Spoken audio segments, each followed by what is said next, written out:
Akashvani Mumbai.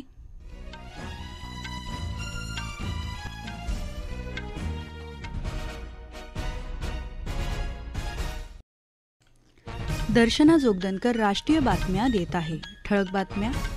हॉकीपटू major Dhyanchand यांच्या जयंतीनिमित्त आज देशभरात राष्ट्रीय क्रीडा दिनाचे कार्यक्रम. महाराष्ट्रात मालवण इथं छत्रपती शिवाजी महाराजांचा पुतळा कोसळल्या प्रकरणाच्या चौकशीसाठी संयुक्त तज्ज्ञ समिती नेमण्याचा राज्य सरकारचा निर्णय. जम्मू काश्मीर विधानसभा निवडणुकीच्या दुसऱ्या टप्प्याची अधिसूचना जारी. आंध्र प्रदेशात विशाखापट्टणम इथं पाकिस्तानच्या हेरगिरी प्रकरणी राष्ट्रीय तपास यंत्रणेचे देशभरात विविध ठिकाणी छापे. आणि टेलिग्राम ॲपचे संस्थापक आणि मुख्य कार्यकारी अधिकारी पॉवेल दुरो यांची जामिनावर सुटका. हॉकीपटू मेजर ध्यानचंद यांच्या जयंतीनिमित्त आज देशभरात राष्ट्रीय क्रीडा दिन साजरा होत आहे. केंद्रीय क्रीडा आणि युवक कल्याण मंत्री डॉक्टर मनसुख मांडवीय यांनी आज सकाळी नवी दिल्लीतल्या मेजर ध्यानचंद राष्ट्रीय मैदानावर ध्यानचंद यांच्या पुतळ्याला पुष्पहार अर्पण करून अभिवादन केलं. सर्वांनी आपापल्या रोजच्या कामातून वेळ काढून किमान 1 तास आपल्या आवडीचा एक खेळ खेळावा असं आवाहन मांडवीय यांनी केलं. प्रधानमंत्री नरेंद्र मोदी यांनी क्रीडा दिनानिमित्त समाजमाध्यमांवर दिलेल्या संदेशात मेजर ध्यानचंद यांना अभिवादन केलं आहे. खेळाबद्दल आत्मीयता बाळगणाऱ्या आणि क्रीडा क्षेत्रात देशाचं नाव उंचावणाऱ्या सर्वांचं कौतुक करण्याचा हा दिवस असल्याचं ते म्हणाले. अधिकाधिक युवकांना खेळण्यास प्रोत्साहन देण्यासाठी सरकार वचनबद्ध असल्याचं प्रधानमंत्र्यांनी म्हटलं आहे. महाराष्ट्रात मालवण इथं राजकोट किल्ल्यावरचा छत्रपती शिवाजी महाराजांचा पुतळा कोसळल्या प्रकरणाच्या चौकशीसाठी संयुक्त तज्ज्ञ समिती नेमण्याचा निर्णय मुख्यमंत्री एकनाथ शिंदे यांनी घेतला आहे. या समितीत बांधकाम अभियंते, IIT मुंबईचे प्रतिनिधी तसंच नौदलाच्या प्रतिनिधींचा समावेश असेल.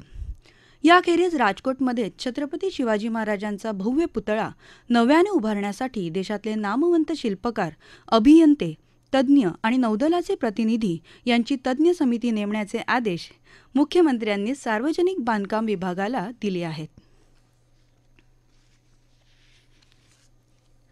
मुंबईच्या वांद्रे टर्मिनसपासून मडगावला जाणारी नवी एक्सप्रेस गाडी आजपासून सुरू होत आहे. रेल्वे मंत्री अश्विनी वैष्णव, केंद्रीय वाणिज्य मंत्री पियुष गोयल, केंद्रीय राज्यमंत्री रामदास आठवले आणि महाराष्ट्राचे उपमुख्यमंत्री देवेंद्र फडणवीस यांच्या उपस्थितीत या गाडीला हिरवा झेंडा दाखवून ही गाडी रवाना होणार आहे. केंद्रीय लोकसेवा आयोग UPSCला उमेदवारांची ओळख पडताळण्यासाठी आधार आधारित प्रमाणीकरण करण्याची परवानगी केंद्र सरकारनं दिली आहे.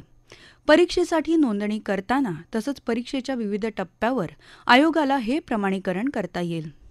बडतर्फ प्रशासकीय अधिकारी पूजा खेडकर यांनी खोटी माहिती दाखवून अनेक वेळा UPSCची परीक्षा दिल्याच्या प्रकरणानंतर हा निर्णय घेण्यात आला आहे.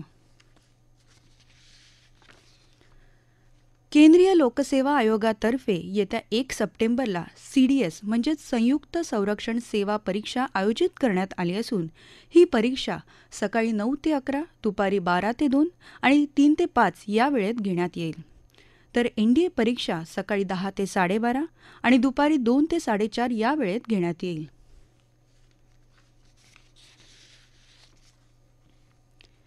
जुन्या प्रदूषणकारी व्यावसायिक तसंच प्रवासी गाड्या भंगारात काढून त्या जागी नव्या कमी प्रदूषणकारी गाड्या घेण्यासाठी प्रोत्साहन देण्याच्या दृष्टीनं काल दिल्लीत महत्त्वाची बैठक पार पडली.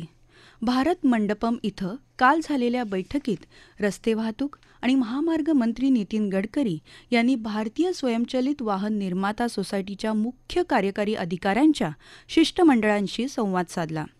यावेळी रस्ते वाहतूक आणि महामार्ग राज्यमंत्री हर्ष मल्होत्रा आणि अजय टमटा उपस्थित होते. देशभरातून भंगार गाड्या टप्प्याटप्प्यानं बाद करण्यासाठी नवी प्रणाली राबवण्याच्या हेतूनं स्वयंसेवी पद्धतीनं वाहनांचे आधुनिकीकरण कार्यक्रम किंवा वाहन भंगारात काढण्याचे नवे धोरण राबवण्याचा निर्णय घेतला आहे. हे नवे धोरण नोंदणीकृत वाहन मोडीत काढण्याची सुविधा आणि स्वयंचलित चाचणी केंद्र यांच्या माध्यमातून राबवले जाईल. आंध्र प्रदेशात विशाखापट्टणम इथं पाकिस्तानच्या हेरगिरी प्रकरणी राष्ट्रीय तपास यंत्रणेनं देशभरात विविध ठिकाणी छापे टाकले. गुजरात, कर्नाटक, केरळ, तेलंगण, उत्तर प्रदेश, बिहार आणि हरियाणामध्ये मिळून 16 ठिकाणी ही कारवाई करण्यात आली. या कारवाईत 22 मोबाईल फोन्स आणि अनेक गोपनीय कागदपत्रं मिळाली असल्याचं ANIनं सांगितलं. भारतीय नौदलासंबंधी महत्त्वाची आणि गोपनीय माहिती चोरणं आणि भारतविरोधी कारस्थान करणं या आरोपांखाली NIAनं गेल्या वर्षी 2 जणांवर आरोपपत्र दाखल केलं आहे. या राष्ट्रीय बातम्या आकाशवाणीच्या मुंबई केंद्रावरून देत आहोत. जम्मू काश्मीर विधानसभा निवडणुकीच्या दुसऱ्या टप्प्याची अधिसूचना आज जारी झाली. उमेदवारी अर्ज आजपासून येत्या 5 सप्टेंबरपर्यंत भरता येतील. अर्जांची छाननी येत्या 6 सप्टेंबरला होणार असून उमेदवारी मागे घेण्याची मुदत 9 सप्टेंबरपर्यंत आहे. येत्या 25 सप्टेंबरला मतदान होणार आहे. जम्मू काश्मीर केंद्रशासित प्रदेशातल्या गंदेरबाल, श्रीनगर, बडगाम, राजौरी, पुंछ आणि रियासी या 6 जिल्ह्यात मिळून 26 मतदारसंघांमध्ये या टप्प्यात निवडणूक होणार आहे. सर्व टप्प्यांची मतमोजणी येत्या 4 ऑक्टोबरला होणार आहे. आपत्कालीन व्यवस्थापन क्षेत्रात सहकार्यासंबंधीची भारत आणि रशिया संयुक्त आयोगाची दुसरी बैठक काल रशियात मॉस्को इथं पार पडली. गृहराज्यमंत्री नित्यानंद राय भारतीय शिष्टमंडळाचं नेतृत्व करत आहेत. रशिया भेटीच्या पहिल्या दिवशी 2025-26 या वर्षासाठी आपत्कालीन व्यवस्थापन क्षेत्रातल्या सहकार्यावर संयुक्त आयोगाचा कार्य आराखडा तयार करण्यात आला. या आराखड्यावर रशियाचे नागरी संरक्षण, आणीबाणी आणि नैसर्गिक आपत्तीच्या परिणाम निर्मूलन खात्याचे मंत्री कुरनकोव अलेक्झांडर व्याचेस्लावोविच आणि भारताचे गृहराज्यमंत्री नित्यानंद राय यांच्या स्वाक्षऱ्या झाल्या.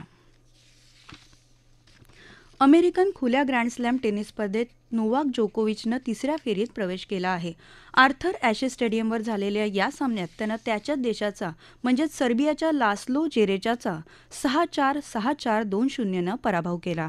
जोकोविचचा पुढील सामना ऑस्ट्रेलियाच्या अलेक्सी पोप्रिनशी होणार असून जोकोविचनं गेल्या वर्षभरात पोप्रिनला 3 विविध स्पर्धांमध्ये पराभूत केलं आहे. पॅरिस इथं काल दिव्यांगांसाठीच्या पॅराऑलिम्पिक क्रीडा महोत्सवाचं भव्य सोहळ्यात फ्रान्सचे राष्ट्राध्यक्ष इमॅन्युएल मॅक्रॉन यांच्या हस्ते उद्घाटन झालं. या सोहळ्यात 167 देशांचे प्रतिनिधित्व करणाऱ्या 4400 दिव्यांग खेळाडूंनी सहभाग घेतला. भारतीय चमूचं नेतृत्व सुमित अंतिल आणि भाग्यश्री जाधव यांनी केलं. पॅराऑलिम्पिकच्या या स्पर्धेत 84 भारतीय दिव्यांग खेळाडू सहभागी होणार आहेत. भारताच्या दिव्यांग क्रीडा इतिहासातला सर्वात मोठा चमू स्पर्धेत 12 खेळांमध्ये भारताचं प्रतिनिधित्व करणार आहे. बॅडमिंटनमध्ये पुरुषांच्या एकेरीचे विजेतेपद राखण्यासाठी कृष्णा नागर प्रयत्नशील असेल तर अवनी लेखरा, मनीष नरवाल नेमबाजीचं लक्ष ठेवणार आहेत. टेलिग्राम ॲपचे संस्थापक आणि मुख्य कार्यकारी अधिकारी पॉवेल दुरोव यांची जामिनावर सुटका झाली आहे. पॅरिसचे सरकारी वकील लॉर बेको यांनी सांगितलं की दुरोव यांना 50 लाख युरो भरल्यावर जामीन मिळाला असून चौकशी पूर्ण होईपर्यंत फ्रान्समधून बाहेर जायला मनाई करण्यात आली आहे. टेलिग्राम माध्यमांवर खंडणी, धाकटपटशा, विकृत मजकूर प्रसिद्ध करणे, दहशतवादाचं उदात्तीकरण करणं अशा प्रकारचे गुन्हे करणाऱ्यांना अटकाव केला नसल्याचा आरोप दुरोव यांच्यावर आहे. जम्मू काश्मीरमध्ये 2 वेगवेगळ्या ठिकाणी झालेल्या चकमकीत 3 दहशतवादी ठार झाल्याचं वृत्त आहे. कुपवाडा इथं 2 तर तंगदार इथं 1 दहशतवादी मारला गेला असून अद्याप चकमक सुरू असल्याचं सुरक्षा दलानं सांगितलं आहे. दिल्लीच्या काही भागात काल रात्री मध्यम ते तीव्र स्वरूपाचा पाऊस पडला असून गुजरातच्या सौराष्ट्र आणि कच्छ जिल्ह्यांमध्ये उद्यापर्यंत मुसळधार पावसाची शक्यता भारतीय हवामान विभागानं वर्तवली आहे. तसंच गुजरात, राजस्थान, महाराष्ट्र, कोकण आणि गोव्यात हलका ते मध्यम पाऊस पडण्याची शक्यता आहे. बंगाल उपसागराच्या उत्तर आणि लगतच्या मध्य भागात कमी दाबाचा पट्टा निर्माण होण्याची शक्यता असून पश्चिमेकडील ओडिसाच्या दक्षिणेकडे आणि आंध्र प्रदेशच्या उत्तरेकडे सरकण्याची शक्यता आहे. ठळक बातम्या पुन्हा एकदा. हॉकीपटू मेजर ध्यानचंद यांच्या जयंतीनिमित्त आज देशभरात राष्ट्रीय क्रीडा दिनाचे कार्यक्रम. महाराष्ट्रात मालवण इथं छत्रपती शिवाजी महाराजांचा पुतळा कोसळल्या प्रकरणाच्या चौकशीसाठी संयुक्त तज्ज्ञ समिती नेमण्याचा राज्य सरकारचा निर्णय. जम्मू काश्मीर विधानसभा निवडणुकीच्या दुसऱ्या टप्प्याची अधिसूचना जारी. आंध्र प्रदेशात विशाखापट्टणम इथं पाकिस्तानच्या हेरगिरी प्रकरणी राष्ट्रीय तपास यंत्रणेचे देशभरात विविध ठिकाणी छापे. आणि टेलिग्राम ॲपचे संस्थापक आणि मुख्य कार्यकारी अधिकारी पॉवेल दुरो यांची जामिनावर सुटका. याबरोबरच आकाशवाणी मुंबई केंद्रावरचं हे राष्ट्रीय बातमीपत्र संपलं. नमस्कार.